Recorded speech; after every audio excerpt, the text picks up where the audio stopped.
Hello বন্ধুরা, কেমন আছো তোমরা সবাই? আশা করি অনেক অনেক ভালোই আছো। আর তোমাদের ভালোবাসায় আমিও অনেক ভালো আছি, কারণ তোমরা আমাকে যে পরিমাণে ভালোবাসা দিয়েছো এবং সাপোর্ট দিয়েছো তা আমি কোনোদিন ভুলতে পারবো না।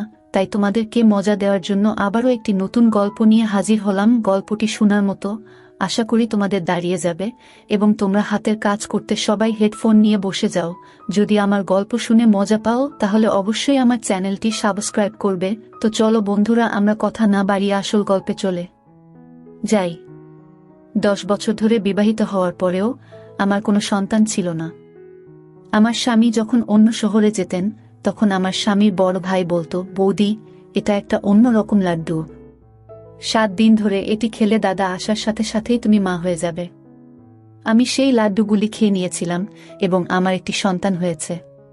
সন্তানটি এই পৃথিবীতে আসার সময় আমার স্বামীর বড় ভাই আওয়াজ করে বলেছিল যে এই শিশুটি তার। আর যখন টেস্ট করা হয় তখন যেন আমার পায়ের তলা থেকে মাটি বেরিয়ে আসে, কারণ ওই শিশুটি আমার আসলে কি নাম। আমি অনেক সুন্দরী ছিলাম এবং আমি এমন একটি বাড়িতে বিয়ে করেছিলাম যেখানে শুধু আমার স্বামী এবং আমার স্বামীর বড় ভাই থাকত। আমার শ্বশুর বাইরের একটি শহরে ছিলেন। এরা অনেক ধনী ছিল। আমার শাশুড়িও ছিল না। আগে আমি অনেক খুশি ছিলাম যে এই বাড়িতে কোনো শাশুড়ি নেই, আমার স্বামীর কোনো বোন নেই। কিন্তু আমি বুঝতে পেরেছিলাম যে এইখানে বসবাস করা অনেক কঠিন, কারণ এই বাড়িটা ছিল শুধুই ছেলেদের ঘর। আর আমি তাই কাউকে মনের কোনো কথাই বলতে পারতাম না। আমার স্বামীও অনেক সিরিয়াস ছিল। আমার বাবা মাও আমাকে বিয়ে দেওয়ার পরে এই দেশ ছেড়ে চলে গেল, কারণ তারা এখানে এসেছিল শুধুমাত্র আমাকে বিয়ে দেওয়ার জন্য। আমরা আগে বিদেশে থাকতাম। আমার বাবা মা চেয়েছিল আমি পাকিস্তানে থাকি, যাতে আমি এখানকার মাটির কাছাকাছি থাকতে পারি। আমি গরিব তো হয়েই গিয়েছিলাম, কিন্তু অনেক চিন্তিত ছিলাম। এই সমস্যার কারণে তখনও পর্যন্ত আমার সন্তান হয়নি। ডাক্তাররা বলতো, আপনার শরীরে ভিটামিনের অভাব, কারণ আপনি দুঃখী থাকেন সব সময়। আপনার পরিবেশ পরিবর্তন করুন, কোথাও থেকে ঘুরে আসুন, এমন কাজ করুন যা আপনাকে খুশি করবে। কিন্তু আমার স্বামী এমন একটা কাজ করত যে একদিনের জন্য সে ছুটি নিতে পারত না। আর যে আমার সাথে কথা বলতো সে আর কেউ না, সে ছিল আমার স্বামীর বড় ভাই। আমারই বয়সী ছিল, আর সে দেখতে অনেক সুন্দর ছিল। আমার স্বামীর তুলনায় সে একজন ভালো মানুষও ছিল। হাসি মজা করত, কিন্তু তার একটা নিজস্ব পৃথিবী ছিল, যেখানে সে আমার জন্য সময় দিতে পারত না। সে ইউনিভার্সিটিতে চলে যেত, সেখানে বন্ধুদের সময় দিত কিংবা ফোন নিয়ে ব্যস্ত থাকত। আমি ভাবতাম কখনোই সে ফ্রি হয়ে এসে আমার সাথে কথা বলবে, তাহলে আমার সময় ভালোই পার হবে। অনেক ভালো কথা বলতো সে। তার নাম ছিল হামাদ। মাঝে মাঝে আমরা ঠিক করতাম, সে কিছু খাবার নিয়ে এসে আমরা খেতাম, আমরা অনেক গল্প করতাম। এইভাবেই সময় ভালোই পার হয়ে যেত আমাদের। আমার স্বামীও এই ব্যাপারটা জানত। আমার স্বামী বলতো তার ভাইয়ের থেকে কিছুটা দূরে থাকতে। আমি বলেছিলাম যে সে তো অপরিচিত নয়, সে এই বাড়িতেই থাকে। আমি আমার স্বামীকে বলতাম যে আমি তার সাথে কথা বলি না, কিন্তু বাস্তবে আমরা একে অপরের সাথে কথা বলতাম এবং আমাদের জীবন এইভাবেই চলছিল। আমার বিয়ের পরে অনেক বছর পার হয়ে গেছে। 10 বছর হয়ে গেছে, কিন্তু আমার এখনো একটাও সন্তান হয়নি। কিন্তু ডাক্তার বলেছে আপনার বেশি একটা সমস্যা নেই, আপনার সন্তান হতে পারে। ডাক্তার আমাকে বললেন, আজই আপনার স্বামীর সাথে কথা বলুন, যাতে তিনি আপনার পরিবেশ পরিবর্তন করতে পারেন, আপনাকে একটি শান্তিপূর্ণ জায়গায় নিয়ে যান। কিন্তু যখন আমি আমার স্বামীকে এই কথাটি জানালাম, আমার স্বামী আমাকে একটি নতুন খবর শোনাল। সে বলল যে আমাকে কাজের জন্য অন্য শহরে যেতে হবে এবং আমি সেখানেই থাকব। 9 বা 10 মাসের জন্য হতে পারে। সে যখন এই কথা বলল, তারপরে আমি কি বলবো, কারণ এটাই ছিল আমার স্বামীর শেষ কথা। সে একবার যা বলে তো সেটাই করত।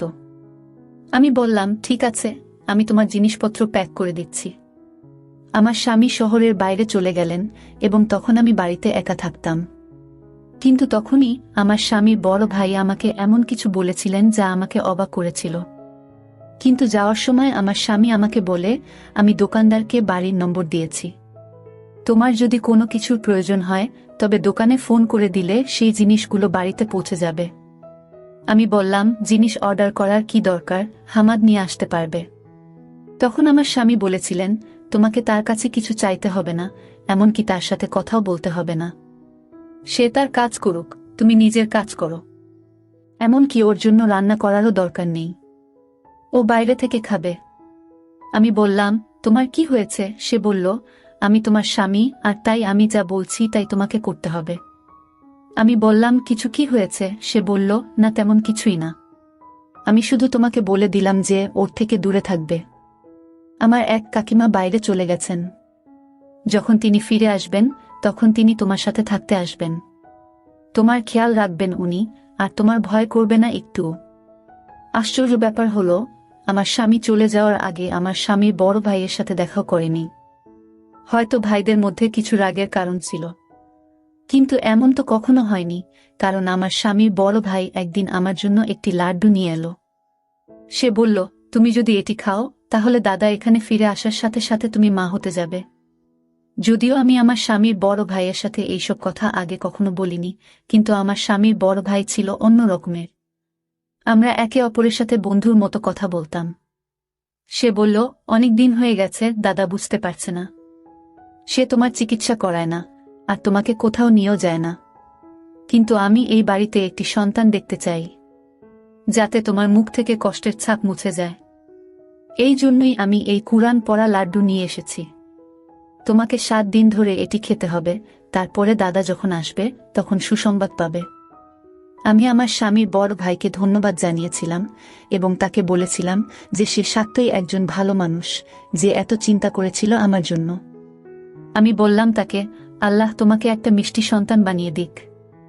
আর আমি সেই লাড্ডুটি 7 দিন ধরে প্রতিদিন খেয়েছি, এই ভেবে যে একদিন সবকিছু ঠিক হয়ে যাবে।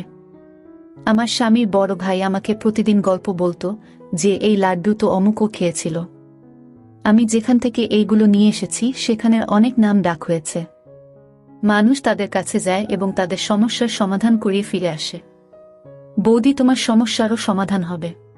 আমি প্রার্থনাও করেছি, কিন্তু আমার স্বামীর বড় ভাই আমাকে বলেছিল যে তোমার স্বামীকে এই বিষয়ে কিছুই জানাতে হবে না, কারণ সে এই ধরনের জিনিসে বিশ্বাস করে না। আর যদি দাদা জানতে পারে যে এই লাড্ডুগুলো আমি তোমাকে দিয়েছি, তাহলে আমাকে শেষ করে ফেলবে। আমি তাকে বললাম যে তোমাদের মধ্যে কি কোনো ঝগড়া চলছে? সে বলল, না, কোনো ঝগড়া নেই। দাদা যেখানে গেছে আমাকেও সেখানে সে পাঠাতে চেয়েছিল, কিন্তু আমি যাইনি। সেই জন্য আমার উপর রেগে আছে। আমি বললাম যে এত ছোট ব্যাপার? তোমার দাদা তো এমন ভাবে রেগেছিল যেন তোমার সাথে তার কোনো সম্পর্ক সে রাখবে না। সে বলল, হ্যাঁ, ব্যাপার এইটুকুই যে সে সাথে সাথে রেগে যায়।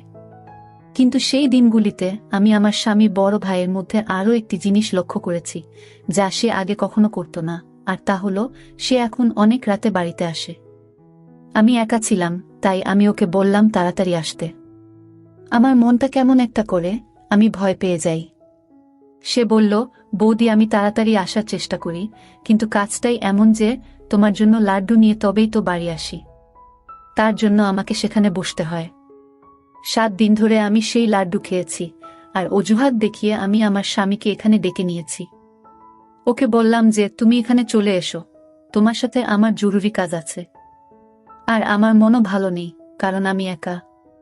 স্বামী বলল, ঠিক আছে, তাহলে আমি তোমাকে আমার সাথে নিয়ে আসব, কারণ আমার এখানে অনেক কাজ আছে।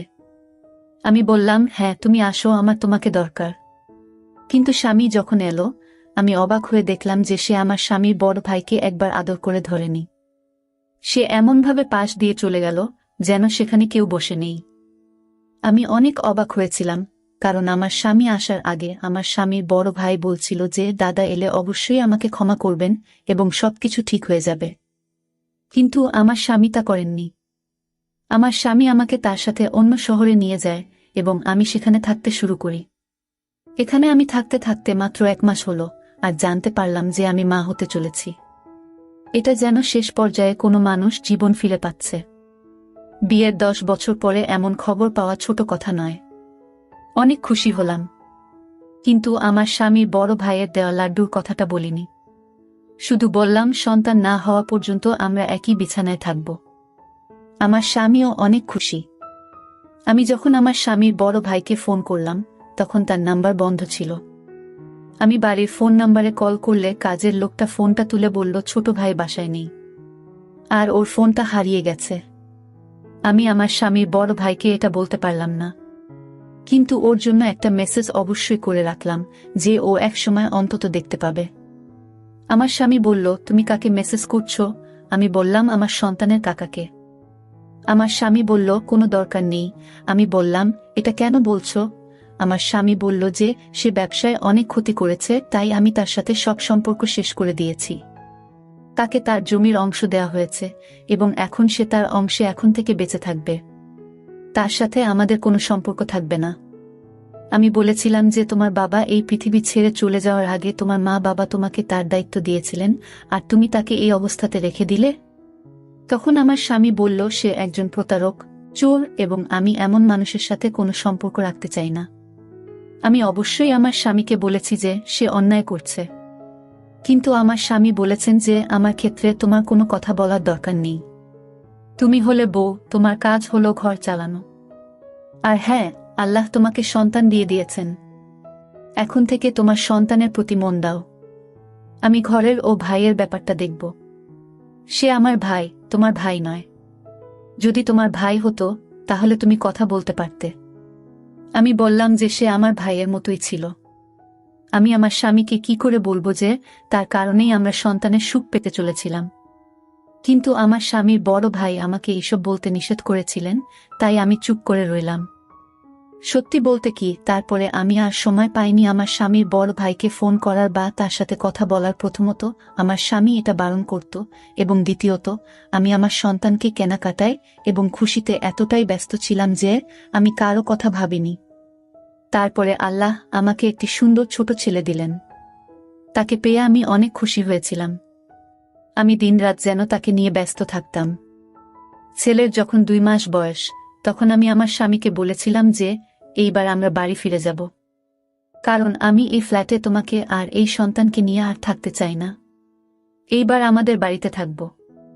আমার স্বামী বলল যে বাড়িটা এখনো আমার, অবশ্যই আমরা সেখানে যাব, আর আমার ভাই এলে তাকে সেই বাড়িতে তার ভাগের যত টাকা হয় তত টাকা দিয়ে দেব। আমি বললাম, যা খুশি করো, কিন্তু এবার আমি ঘরে যাব। আসলে আমি আমার সন্তানকে তার প্রিয় কাকার সাথে দেখা করাতে চেয়েছিলাম, কিন্তু আমাদের বলা হয়েছিল যে বাড়ি বন্ধ আর আমার স্বামীর বড় ভাই নেই। কিন্তু বাড়ি ঢুকে মনে হলো যেন কেউ এখানে থাকছে, যেন এই বাড়িতে একজন মহিলা আছে, আর সেটা এই জন্য যে আমি জানতে পেরে গিয়েছিলাম যে বাড়ির সব কিছুই এক মহিলা ব্যবহার করত। যেন আমার সেরকমই মনে হলো, কিন্তু সেই মহিলা কে হতে পারে? আমি সেই দিকে আর মন দিলাম না। এরপর আমার স্বামীর বড় ভাই ওইখানে এলো। আমার স্বামী ও সেইখানে বসেছিল, কিন্তু তবুও আমি আমার মনটাকে ধরে রাখতে পারলাম না, আর আমার স্বামীর বড় ভাইকে বলে বসলাম যে দেখো তোমার ভাইপো। আমার স্বামীর বড় ভাই তখন বলল, না, এটা আমার ভাইপো না। ওর কথা শুনে আমি অবাক হয়ে গেলাম। আমার স্বামীও বলল, তুমি সন্তানকে ভালোবাসবে না? তুমি এত অহংকারী, এই বাড়ি থেকে বের হও। তখন আমার স্বামীর বড় ভাই বলল, আমি বললাম, এটা আমার ভাইপো নয়, কারণ সে ও আমার ছেলে। এটা শুনে আমার পায়ের নিচ থেকে মাটি সরে গেল, আর আমার স্বামীরও। সে বলল, কি রকম খারাপ কথা বলছো? কি খারাপ অভিযোগ করছো? আমার স্বামীর বড় ভাই বলল, আমি কাউকে দোষ দিচ্ছি না, এটা আমারই ছেলে, আমি প্রমাণ করতে পারবো। একথা শুনে আমার পায়ের নিচ থেকে মাটি সরে গেল। আমি তাকে বললাম, তুমি কিসব বলছো? আমি ইশারা ও করলাম যে তোমার কি হয়েছে, তুমি কি চাইছো? তোমার জন্য তো সন্তানটা এই পৃথিবীতে এসেছে, আর এখন তুমি তার জীবন নিয়ে কথা বলছো। আমার স্বামী বলল, কি বলছো তুমি? কি হয়েছিল? আমি যখন এখানে ছিলাম না তখন কি হয়েছিল? আমি আমার স্বামীকে সব খুলে বলেছিলাম। এমন কিছু হয়নি। আমি মাত্র 7 দিন তার আনা লাড্ডু খেয়েছি, তারপরেই আমাদের সন্তান এই পৃথিবীতে এসেছে। আমার স্বামীর বড় ভাইকে ধরে বলল, কি করেছো তুমি? এই লাড্ডুতে তুমি কি মিশিয়েছিলে? এতে তুমি জ্ঞান হারানোর কোনো ওষুধ মিশিয়ে দাওনি তো? আমার এখানে না থাকার সুযোগ নিয়ে কোনো এমন খারাপ কাজ করনি তো তুমি? আমার স্বামী অন্য রকম কথা বলছিল, কিন্তু আমি তো শুনে লজ্জায় শেষ হয়ে যাচ্ছিলাম প্রায়। যাকে আমি ভাইয়ের মতো ভেবেছিলাম, আমার ভাই হিসেবে দেখেছিলাম, সে যদি সত্যি আমার সাথে এমন কিছু করে থাকে, তাহলে তো আমার জীবনটাই নষ্ট হয়ে গেল। আমার মনটা যেন কেমন করছে। আমার স্বামীর বড় ভাই বলল, এটা আমার সন্তান, আমি ওকে চিরকাল তোমার কাছে থাকতে দেব না। সে বলল, তুমি পরীক্ষা করে নাও। কিন্তু আমরা নিশ্চিত ছিলাম যে শিশুটি আমাদের। পরীক্ষার কোনো প্রশ্নই ছিল না, আর যদি ডিএনএ টেস্ট করানো হয় তাহলে ফলাফল কি হবে? আমার স্বামী বলেছিল যে সে ডিএনএ পরীক্ষা করাবে। আমরা সবাই তখন হাসপাতালে পৌঁছলাম এবং সাথে সাথে পরীক্ষা করিয়ে নিলাম, কিন্তু রিপোর্ট পেতে 2 দিন সময় নিয়েছিল। শুধুমাত্র আমি জানতাম যে কিভাবে আমি 2 দিন পার করেছিলাম। আমার স্বামী আমাকে অদ্ভুতভাবে দেখতেন। আমাকে বারবার আমার স্বামী একই কথা জিজ্ঞেস করত, আমি যখন বাসায় ছিলাম না তখন কি হয়েছে? কোন ঘরে তুমি ঘুমাতে? কোন সময় ঘুম থেকে উঠতে? রাতে কি মনে হতো যে তুমি জ্ঞান হারিয়ে গেছ? আর তোমার কোনো জ্ঞান নেই? তুমি কি ঘুমের সময় ঘরের দরজা ভিতর থেকে তালা দিতে? আমি আমার স্বামীর প্রশ্নে বিরক্ত হলাম। আমি তাকে বললাম, আমি এমন কিছুই করিনি। কিন্তু ততক্ষণে রিপোর্ট হাতে এসেছে। যখন রিপোর্টের খাম খুলে ফলাফল দেখা গেল, রিপোর্টটি আমার স্বামীর হাত থেকে পড়ে যায়। কারণ রিপোর্ট অনুযায়ী এই শিশুটি আমার স্বামীর নয়, আমার স্বামীর বড় ভাইয়ের। আমি মাটিতে বসে পড়ে কাঁদতে থাকলাম। আমার স্বামী আমার দিক থেকে মুখ ঘুরিয়ে নিল। আমার স্বামীর বড় ভাই বলল, আমি তোমাদের সাথে কিছুই করিনি, তোমাদের আমি সব বলবো। ডাক্তার বৌদিকে বলেছিলেন, তোমার এত সমস্যা নেই, চিকিৎসা করা যায়, কিন্তু তোমার স্বামী কখনো তোমার চিকিৎসা করিয়ে দেয়নি। তাই আমি তোমাদের জীবনে সুখ দিতে চাই। বৌদি, তোমার চিকিৎসা করাতে চেয়েছিলাম, কিন্তু আমি একটা মেয়ের ভালোবাসায় পড়েছিলাম, তাকে বিয়ে করেছিলাম। তাই টাকা চুরি করেছিলাম। কারণ সে অনেক অসুস্থ ছিল, কিন্তু তারপরেও সে আমাদের সন্তানকে এই পৃথিবীতে নিয়ে আসতে চেয়েছিল। আমার সাথে দাদার ঝগড়া হলো, আর এই কারণে দাদা আমার থেকে সবকিছু কেড়ে নিল। সেই মেয়েটিও, যাকে ভালোবাসতাম, সেও এই পৃথিবীতে বেঁচে থাকেনি। কিন্তু আমাদের সন্তান এই পৃথিবীতে এলো। এবং সেদিনই জানতে পারলাম, বৌদি, তুমি একটি মৃত সন্তানের জন্ম দিয়েছিলে, তোমার সন্তান এই পৃথিবীতে আসার আগেই মৃত্যুবরণ করেছে। লাড্ডু জিনিসটা ছিল একটা অজুহাত। তোমাকে ওই লাড্ডুতে ওষুধ মেশায় দিতাম। ওই ওষুধটা অনেক স্পেশাল ছিল, আর অনেক দূর থেকে আনা হয়েছিল। আর আমি নিশ্চিত ছিলাম এটা অবশ্যই একটা প্রভাব ফেলবে, আর সেটাই হয়েছে।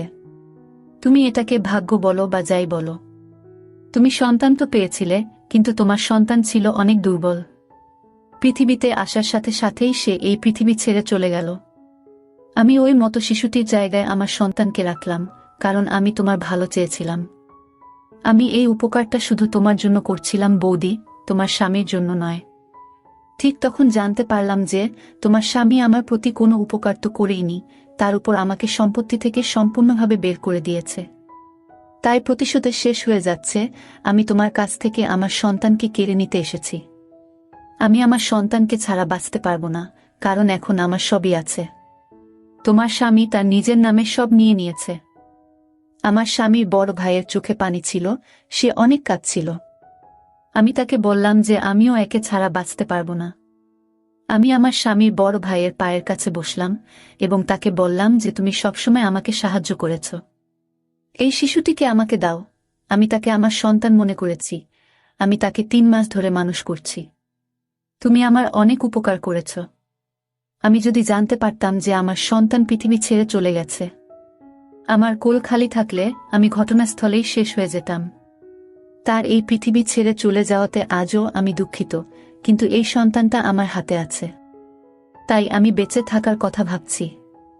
আমি আমার স্বামীকে বললাম, তুমি কেন এমন করলে? তাকে ক্ষমা করে দাও। সে যা করেছে ভালোবাসার জন্য করেছে। তুমি সবসময় তোমার কাজে ব্যস্ত ছিলে। তুমি কখনো আমার দিকে তাকাওনি, আমার চিকিৎসাও করাওনি।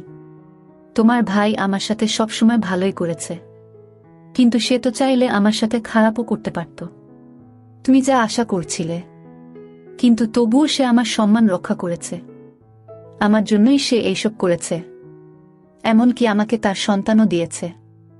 আমার স্বামী বলেছিল, তুমি তোমার সন্তান আমাদের দিয়েছ, তাহলে আমি কেন তোমাকে অধিকার দিতে পারবো না?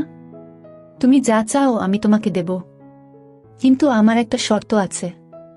আমার এবং আমার স্বামীর বড় ভাইয়ের মুখ লাল হয়ে গেল। আমার স্বামী আবার এমন কথা বলছেন। আমরা অবাক হয়ে গেলাম। তিনি বললেন, শর্ত হলো তোমাকে সারা জীবন আমাদের সাথে থাকতে হবে, যাতে তুমি তোমার সন্তানের সাথে থাকতে পারো আর আমি আমার ভাইয়ের সাথে। আমাদের চোখে পানি এসে গেল। আমরা কাঁদতে থাকলাম। সন্তানটাকে আমার স্বামীর বড় ভাইয়ের দিকে এগিয়ে দিয়ে বলল, এখন থেকে বৌদি এই সন্তানের মা, তুমি আর আমি তার কাকা। সে যেন কখনই না জানে যে আমি তার বাবা, তার মা এই পৃথিবীতে নেই। আমি তাকে ধন্যবাদ জানালাম এবং সেই শিশুটিকে ধরলাম যে সে আমার নিজের সন্তান। 4 বছর হয়ে গেছে। আমার ছেলে 4 বছর বয়সী, অনেক খুশি। সে আমার স্বামীকে বাবা ডাকে এবং আমার স্বামীর বড় ভাইকে কাকা বলে। সৃষ্টিকর্তা আমাকে আবার আশা দিয়েছেন। আমি অনেক খুশি এবং আমাদের জীবনে অনেক ভালো খবর এসেছে যে আমরা আজ সন্ধ্যায় আমার স্বামীর বড় ভাইয়ের জন্য মেয়ে দেখতে যাচ্ছি। সে বলেছে যে সে যে কোনো মেয়েকে বিয়ে করতে রাজি। আমি চাই সে নতুন করে তার জীবন শুরু করুক। আমরা একটি বাড়িতে থাকি এবং সম্পত্তি আমাদের সকলের। এটি ছিল আমাদের আজকের গল্প। বন্ধুরা, আজকের ভিডিওটা এখানেই শেষ করলাম। অনেক কষ্ট করে ভিডিওটি আপনাদের জন্য বানিয়েছি। যদি ভিডিওটি আপনাদের ভালো লেগে থাকে তাহলে একটা লাইক করবেন এবং চ্যানেলটি অবশ্যই সাবস্ক্রাইব করবেন। এই আশা ব্যক্ত রেখে আপনাদের কাছ থেকে বিদায় নিচ্ছি আমি। দেখা হবে আগামীকালের নতুন কোনো ভিডিওতে। সে পর্যন্ত সবাই ভালো থাকুন, সুস্থ থাকুন। ধন্যবাদ।